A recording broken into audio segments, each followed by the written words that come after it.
أخوي سلطان وصل ومساعد توفى.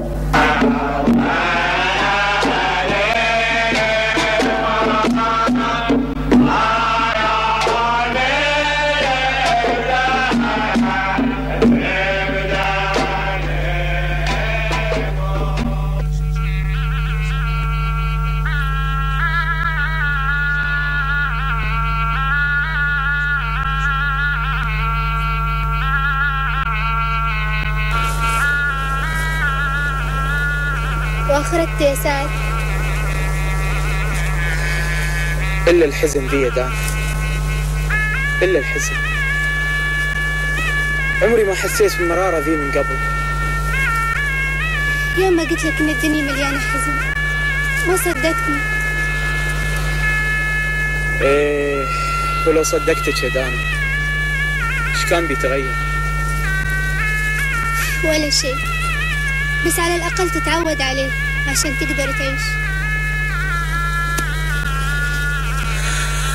ولو عشت إيش بسوي بعيشتي؟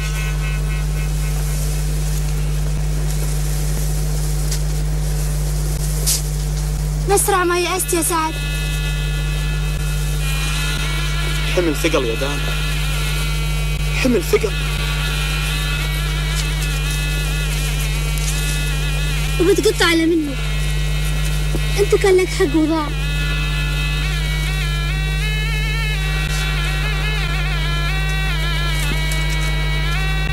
وانا لي حق وكنت ناوية اضيعه، بس علشان اللي راح خلاني اقول لا، ماني مخليه شيء.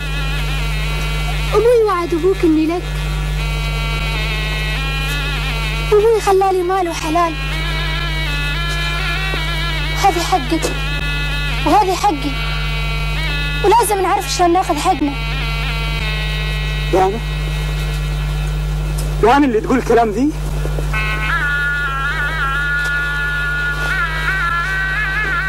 شو اسوي فيك يا سعد؟ لو ما كنت خايفة كنت قطيت حملي عليك عشان تقولي لا تخافين يا دانا. أنا علشانش بسوي اللي عمره ما سوى. وارد وأنا مستانسة، وأنا بعد أحبك وأبغيك، ولما تتعب استند علي.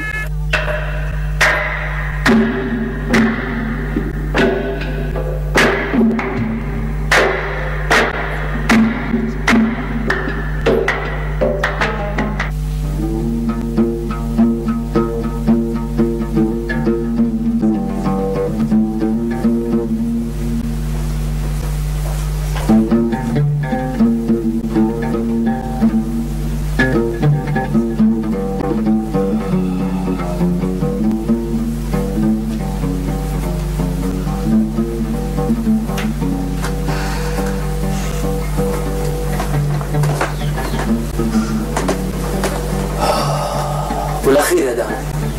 شخيرة يعني لمتى بنتم على هالحالة؟ وش فيها الحالة؟ هل احنا عايشين في بيت واحد وناكل من صحن واحد وأغسل لك ثيابك مثل الأول وأكثر؟ لا يا دانا، مو هذا اللي يعنيه. اللي يعنيه تعرفين أنت زين وما زين.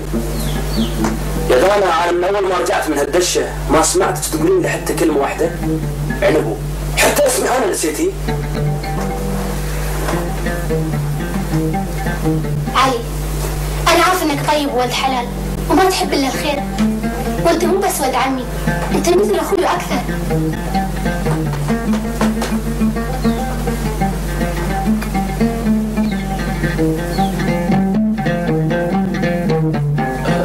احنا اخوان وبس يا دانا.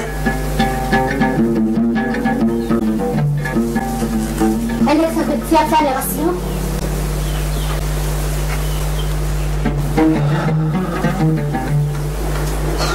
عندي حزن وهم وايد يا دانا، ما اقدر اضربها ببحور الدنيا كلها.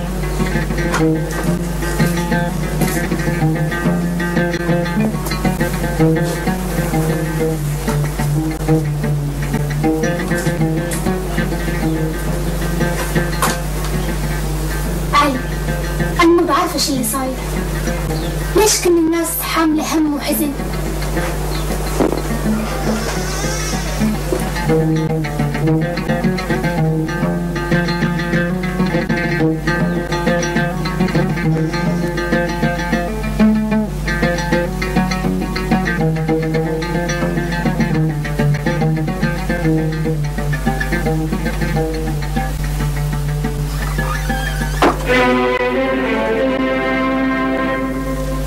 وين رايح؟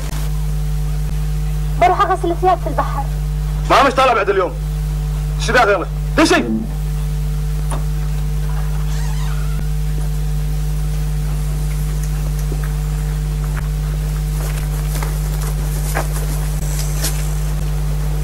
كانت تقول لك يا علي؟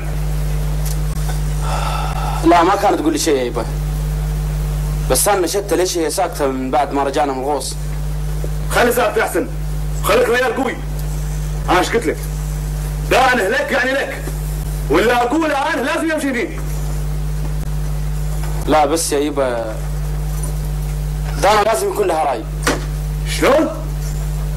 راي؟ انا اقول لك اللي اقوله انا هنا في البيت واني امشي وبس. لا يا عمي، انا لي حق عندك، وعد وخلاه ابوي لابو سعد. شوف ولا كلمه. قسم بالله العظيم ما راح طلع من هالبيت الا بيت علي رايح، واذا خلينا طلعه ثانيه ما تكون لحن القبر.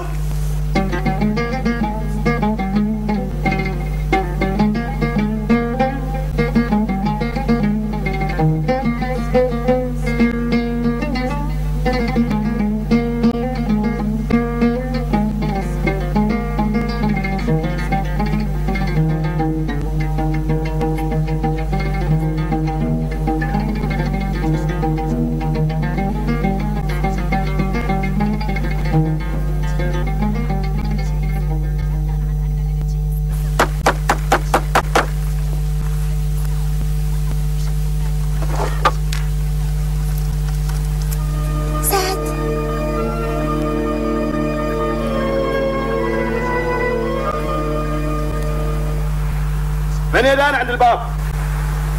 هذا سعد يبغيك. قوم يا علي قبل ما يلبس، قوم. ان شاء الله يا يبا.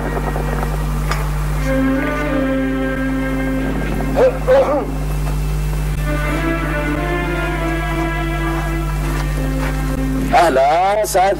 يا هلا يا مرحبا. كيف حالك؟ الله يخليك. الوالد هنا؟ اي موجود، تفضل. احني.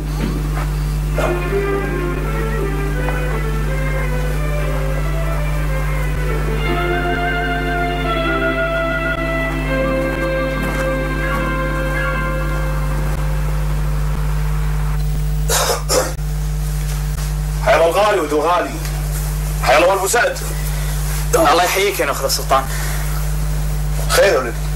عسى ما عشر. قاصدك شيء ناقصك شيء؟ فرحنا في الشوف. انا جايك في سالفة الوعد اللي خذاها ابوي منك ومن اخوك غانم الله يرحمه. الوعد يقول عنه يا سعد ما هو بناكره انا، بس العرس له اصول.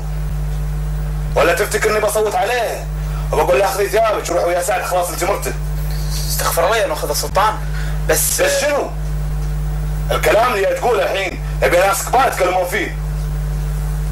وبعدين لا تنسون انكم مديونين لي بوايد. بس بالسالفة هذه يا اخذ السلطان. وتعرف ايش قد مهردانه يا سعد؟ اللي طمعان في شيء غالي لازم يعرف انه مو واصله بالسهوله هذه.